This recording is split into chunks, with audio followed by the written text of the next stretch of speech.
শুভেন্দুর পদত্যাগের জন্য উত্তাল হিন্দুরা। বিভাজনের রাজনীতি করে এবার খোদ সনাতনীদেরই তীব্র ক্ষোভের মুখে বিজেপি সরকার। থেকে বড় যে সন্ত্রাসবাদী থেকে থাকে সেটা তার নাম হচ্ছে শুভেন্দু অধিকারী। দর্শক দেখতে পাচ্ছেন শুভেন্দু অধিকারীকে চারদিক থেকে ঘেরাও করা হয়েছে, গণধুলাই দেওয়া হচ্ছে।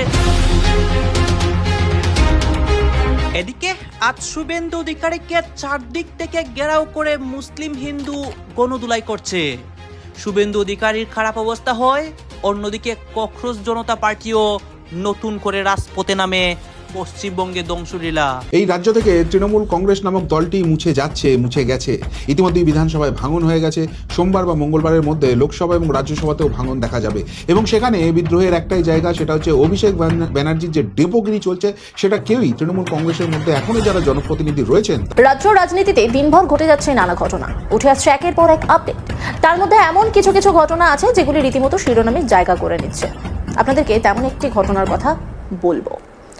জনরোষের শিকার এক তৃণমূল কাউন্সিলর। রাজধানী দিল্লির ঘুম কেড়ে নিয়েছে এক রহস্যময় বাহিনী, যাদের পরিচিতির নাম ককরোচ জনতা পার্টি। পদত্যাগের দাবিতে খোদ দিল্লির বুকে বিশাল আন্দোলন করেছে ব্যঙ্গধর্মী এই রাজনৈতিক সংগঠনটি।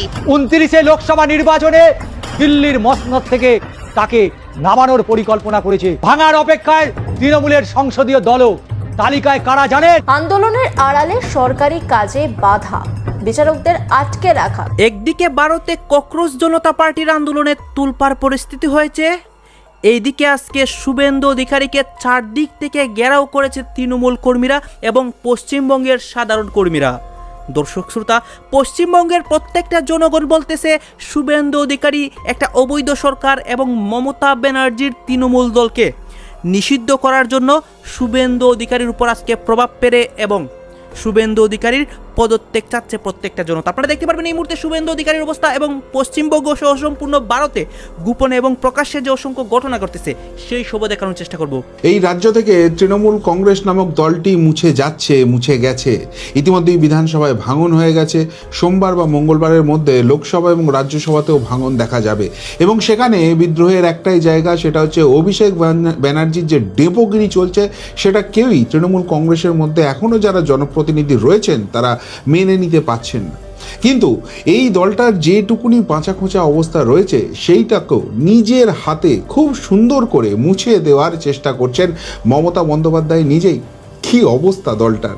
অন্যদিকে দিল্লিতে মাননীয় মুখ্যমন্ত্রী শুভেন্দু অধিকারী গিয়ে দেখা করলেন মাননীয় স্বরাষ্ট্রমন্ত্রী অমিত শাহজির সঙ্গে এবং সেখানে একাধিক বিষয়ে গুরুত্বপূর্ণ কথা হলো এবং সব থেকে বড় কথা, তার একটা নির্যাস যেরকম রাজনৈতিকভাবে রয়েছে, অপর নির্যাস কিন্তু রাজ্যের ডেভেলপমেন্ট নিয়ে রয়েছে। অর্থাৎ তিনে মিলে আলটিমেটলি যে অবস্থাটা দাঁড়াচ্ছে সেটা হচ্ছে সত্যি চৌঠা মের পর বঙ্গবাসীর জন্য আজকে দিন চলে এসেছে। কি কি ঘটনা ঘটেছে এক এক করে আপনাদের সামনে নিয়ে আসি। প্রথমেই যেটা নিয়ে আপনাদের নজর নিয়ে আসবো সেটা হচ্ছে গতকাল আপনারা জানেন যে এর আগেই তৃণমূল কংগ্রেস কিন্তু তাদের সমস্ত কমিটি, সমস্ত শাখা সংগঠন ভেঙে দিয়েছিল। এরপর তড়িঘড়ি মমতা ব্যানার্জির বাড়িতে চলে যায় অভিষেক ব্যানার্জি এবং সেখানে গিয়ে দুই মূর্তিমানের বৈঠক হয় এবং তারপর গতকাল তৃণমূল কংগ্রেসের সেই সব কমিটি, শাখা সংগঠন সেগুলোকে আবার নতুন করে সাজানোর জন্য, নতুন নেতৃত্ব ঠিক করার জন্য একটা বৈঠক হয়েছিল এবং সেই বৈঠকে এএনআইয়ের রিপোর্ট বলছে মাত্র 8 জন এমএলএ সেখানে উপস্থিত ছিল। কি অবস্থা দেখুন! অর্থাৎ ঋতব্রতরা যে কথাটা বলছে যে তাদের সঙ্গে আপাতত 60 জন এমএলএ রয়েছে, এর মধ্যে একজন এমএলএ দিলীপ মণ্ডল, সে তো অ্যারেস্ট হয়ে গেছে। তাহলে বাকি এখনও যে 19 জন আছে সেই 19 জন নিশ্চয়ই মমতা ব্যানার্জির সঙ্গে আছে, কিন্তু না, এখানে চিত্র বলছে সম্পূর্ণ অন্য ছবি। বীণা মণ্ডল, অসীমা পাত্র, মদন মিত্র, কুণাল ঘোষ, ফিরাদ হাকিম, শোভনদেব চট্টোপাধ্যায়, বিমান ব্যানার্জি এবং অশোক দেব, এই কজনই মাত্র এখনো পড়ে রয়েছে মমতা বন্দ্যোপাধ্যায়ের সঙ্গে। এবং পরিবেশ পরিস্থিতি যেদিকে যাচ্ছে এখান থেকেও 1-2 আবার বেরিয়ে ওই বিদ্রোহী শিবিরে যেতে পারে, মানে মমতা বন্দ্যোপাধ্যায়ের হাতে কিছু আর পড়ে নেই। অন্যদিকে আপনারা যদি এমপির দিকটা দেখেন, তৃণমূল কংগ্রেসের 28 + 13 মোট 41 জন এমপি রয়েছে লোকসভা এবং রাজ্যসভা মিলিয়ে। কিন্তু সেই লোকসভার যে 28 জন এমপি রয়েছে তার মধ্যে কারা কারা উপস্থিত রয়েছে? মালা রায়, কল্যাণ ব্যানার্জি, অভিষেক ব্যানার্জি এবং সুদীপ ব্যানার্জি। এখানেও অন্তত একজন এমপি এমন রয়েছেন যিনি বিদ্রোহী বিদ্রোহী শিবিরের সঙ্গে খুব ঘনিষ্ঠ যোগাযোগ রেখে চলেছেন এবং সেখানে যোগ দেবেন তেমনও শোনা যাচ্ছে। কিন্তু সেটা বাদ দিলেও 4 জন এমপি লোকসভা থেকে এসছে 28 জনের মধ্যে, বাকিরা ভ্যানিশ হয়ে গেছে। এবং রাজ্যসভা যেখানে 13 জন এমপি রয়েছে সেখানেও কারা কারা রয়েছে? দোলা সেন এবং ডেরেক ওব্রায়েন। অর্থাৎ ওই যে বহিরাগত যাদেরকে হাত ধরে নিয়ে এসে বাংলাকে মমতা ব্যানার্জি বঞ্চনা করে গেছেন এতদিন, সেই রাজীব কুমার, সেই মানেকা গোস্বামী, সেই সুস্মিতা দেব, তারা কিন্তু কেউ কোথাও মমতা ব্যানার্জির সঙ্গে নেই। অর্থাৎ মমতা ব্যানার্জির সঙ্গে আলটিমেটলি কেউ কোথাও নেই। দলটা নিঃস্ব, শূন্য থেকে মহাশূন্যের দিকে চলে যাচ্ছে। এর মাঝখানেই যে কমিটিটা ঘোষণা করলো সেটা কিন্তু সকলকে চমকে দিয়েছে। কেননা প্রথমেই দেখুন একটা মজার ব্যাপার, একটা অল ইন্ডিয়া নাম লিখে রেখে দিয়েছে দলের আগে বটে, কিন্তু দলটা তো আঞ্চলিক পার্টি, তো তাদের আবার সর্বভারতীয় চেয়ারপারসন হয়েছেন মমতা বন্দ্যোপাধ্যায়। দেখুন, যে কোনো রাজনৈতিক দল সেটা হতেই পারে তাদের নিজস্বভাবে চালাবে, কিন্তু সেখানে তো একটা গণতন্ত্র থাকবে, একটা ভোটিং সিস্টেম থাকবে। তো সেরকম কোনো কিছু হয়েছে কি তৃণমূল কংগ্রেসের? মনে হয়েছে মমতা ব্যানার্জিকে করে দাও, মমতা ব্যানার্জিকে করে দিয়েছে। এবং যাকে ঘিরে সব থেকে ইম্পর্টেন্ট আইন শৃঙ্খলা পরিস্থিতি বজায় রাখতে দিল্লি জুড়ে গড়ে তোলা হয়েছে নিরাপত্তা বলয়। কিন্তু কেন? কারণ কোনো নামী জঙ্গি সংগঠন নয়, রাজধানী দিল্লির ঘুম কেড়ে নিয়েছে এক রহস্যময় বাহিনী, যাদের পরিচিতির নাম ককরোচ জনতা পার্টি। কেন্দ্রীয় শিক্ষামন্ত্রী ধর্মেন্দ্র প্রধানের পদত্যাগের দাবিতে খোদ দিল্লির বুকে বিশাল আন্দোলন করেছে ব্যঙ্গধর্মী এই রাজনৈতিক সংগঠনটি। আর এই বিক্ষোভকে কেন্দ্র করেই নিশ্ছিদ্র নিরাপত্তা বলয়ে ঢেকে ফেলা হয়েছে গোটা দিল্লি।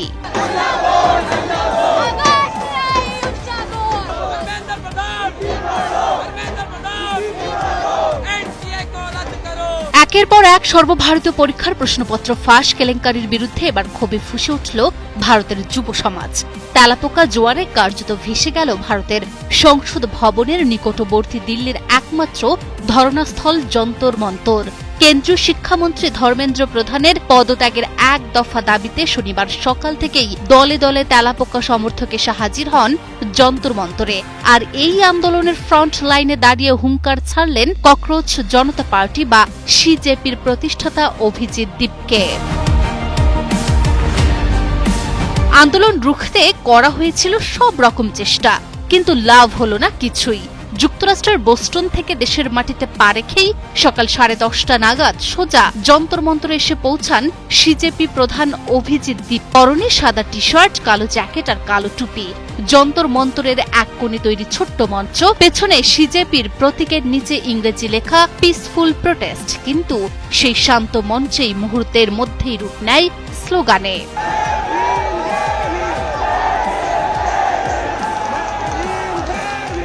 এদিকে যে কোনো ধরনের অপ্রীতিকর পরিস্থিতি এড়াতে নেওয়া হয়েছে দিল্লির নিরাপত্তা ব্যবস্থা।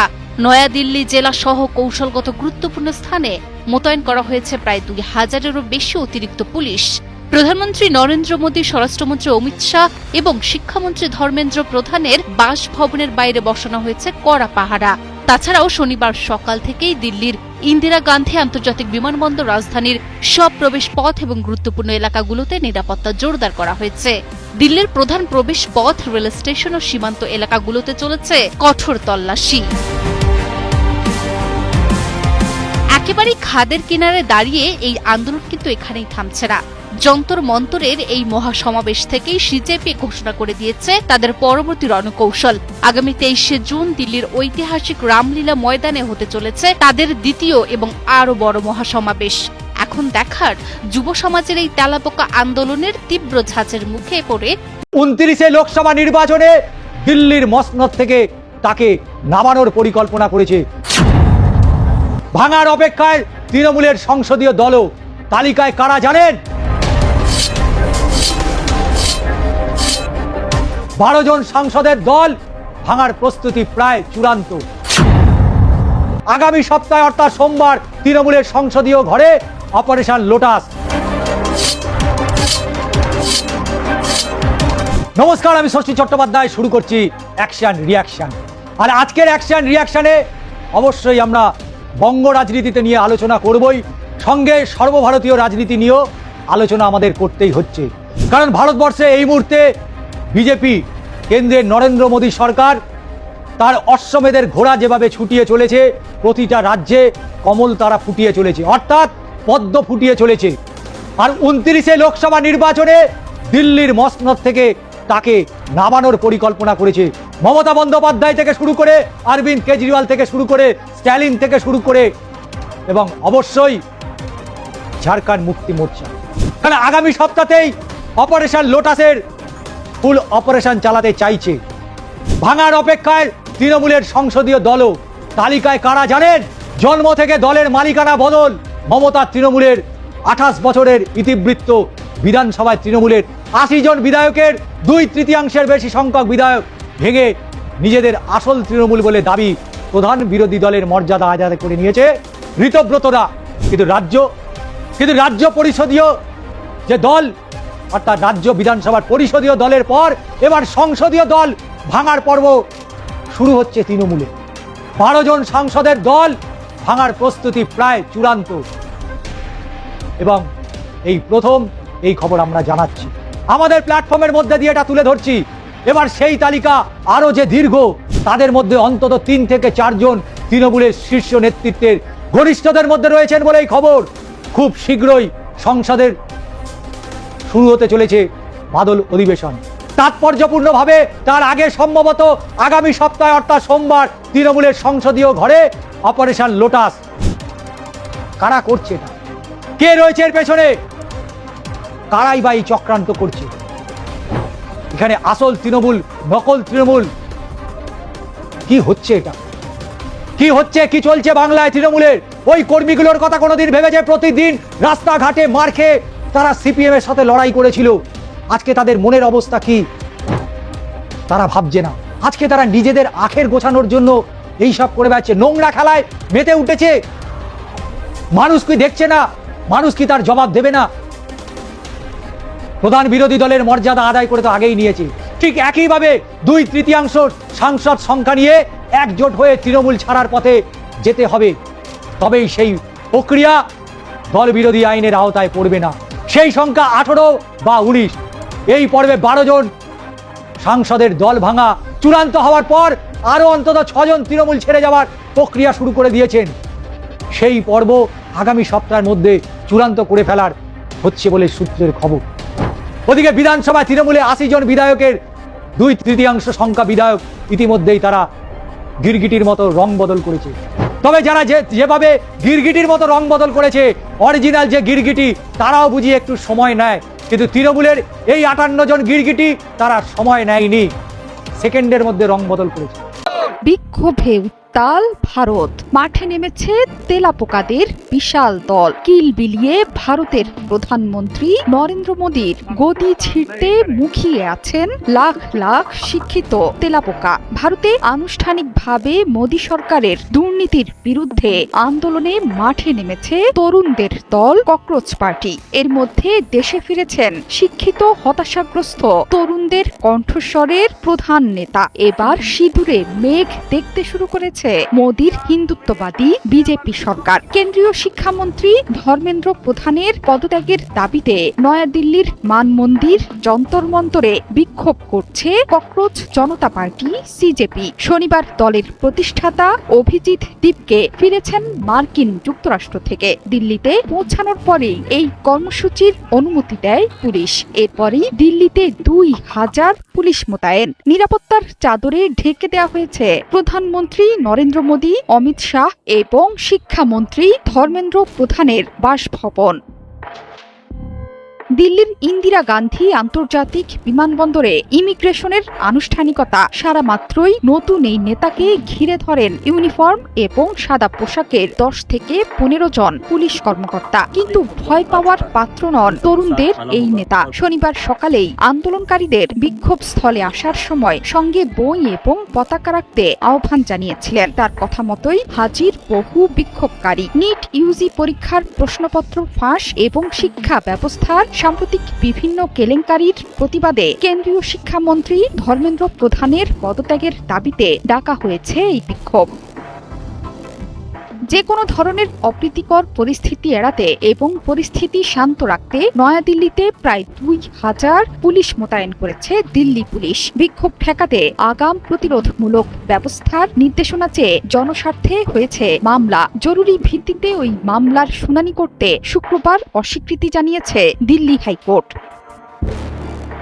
ব্যঙ্গাত্মক অনলাইন আন্দোলন থেকেই উত্থান ককরোচ জনতা পার্টির। একটি মামলার শুনানিতে এক শ্রেণীর বেকার যুবকদের তেলাপোকার সঙ্গে তুলনা করেছিলেন ভারতের সুপ্রিম কোর্টের বিচারপতি সূর্যকান্ত।